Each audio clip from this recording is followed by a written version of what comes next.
Now, previously, I made a video on French-speaking countries in Africa. If you haven't seen that video, you could just click the link in the description or my pinned comment. Today, I'd like to take you with me to Europe. Yeah, today we're going to be looking at some French-speaking countries in Europe. We also look at some differences between the French spoken in metropolitan France and the French spoken in some of these French-speaking countries in Europe. Stick around. Now, the first country in Europe in no particular order where French is spoken is Belgium. Now, you should know that Belgium has 3 official languages, which are Dutch or Flemish, German, and French. Now, it is said that French is spoken by about 40% of Belgians.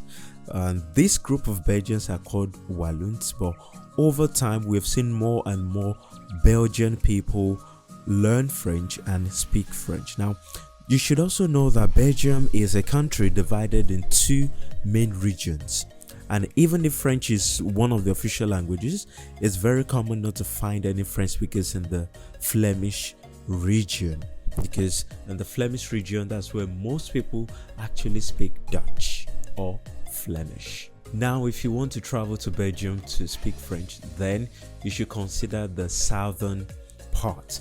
Now, it's also interesting to know that if you're in France, especially if you're in Lille, a city in northern France, you're just minutes away from Belgium, because Belgium actually shares a land border with France. Now, because Lille is the closest city to Belgium, of course you will expect that when you enter Belgium, the bordering cities and communities will be French speakers.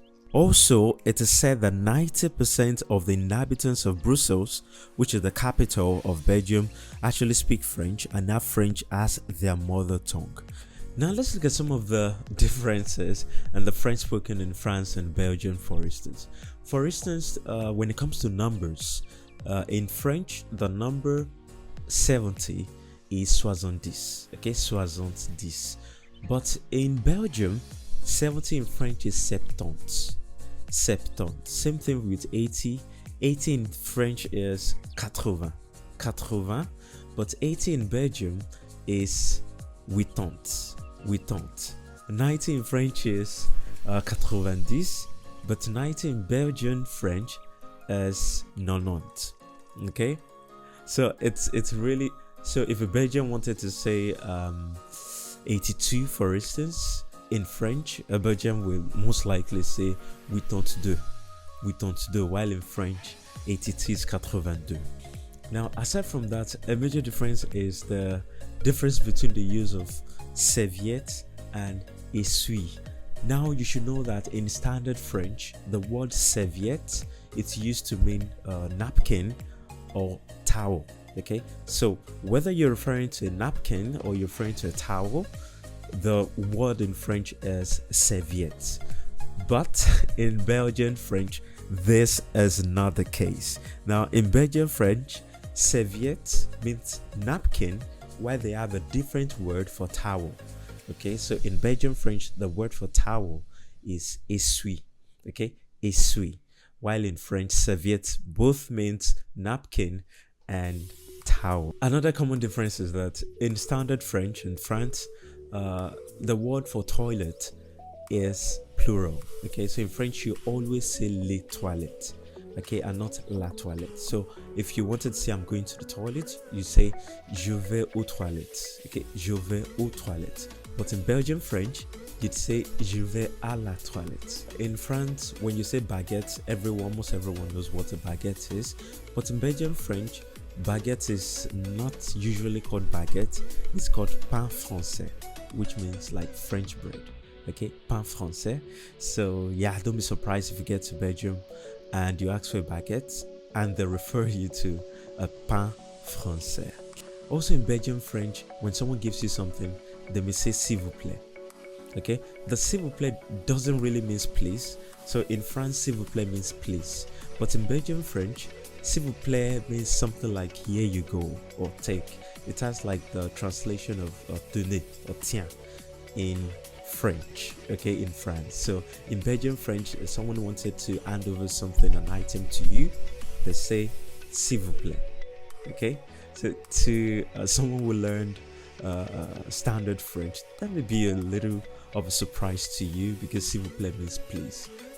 Now the next French-speaking country in Europe is Luxembourg. Now Luxembourg is a very tiny country that shares a border with Belgium. In fact, it's a landlocked country sandwiched by France, Belgium, and Germany. Okay, so it's located on the northern border of France, and it's interesting that they have their own language, which is Luxembourgish. Now, the last time I was at Luxembourg, it was really interesting to know that an average person from Luxembourg speaks at least 2, 3, 4 languages, even from school, from elementary school. It's really interesting.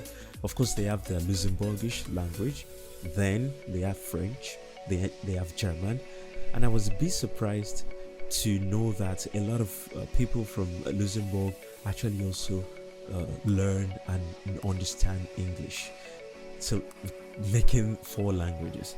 It is even said that English is the lingua franca of the large international community working at the European institutions and of people employed in the banking and industrial sectors.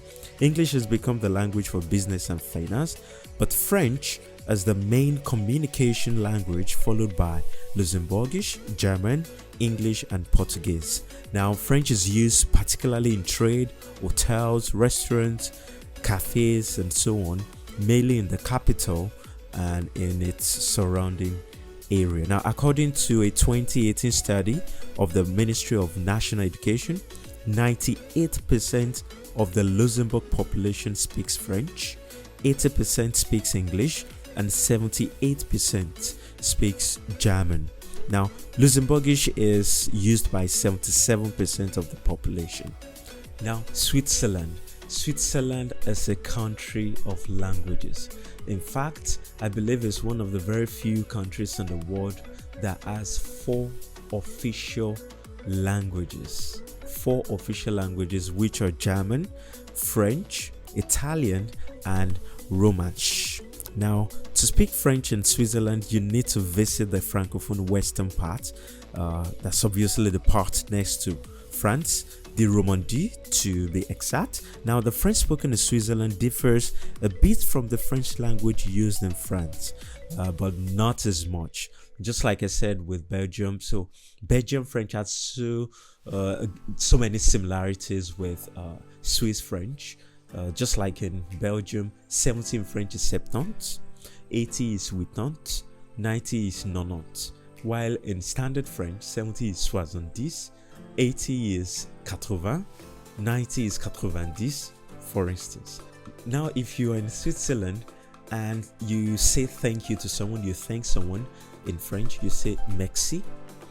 Now, in standard French, the usual response is je t'en prie, je vous en prie, c'est rien, and the likes. But in Switzerland, you're likely going to hear something like à votre service. À votre service. Okay, so these are some of the really differences.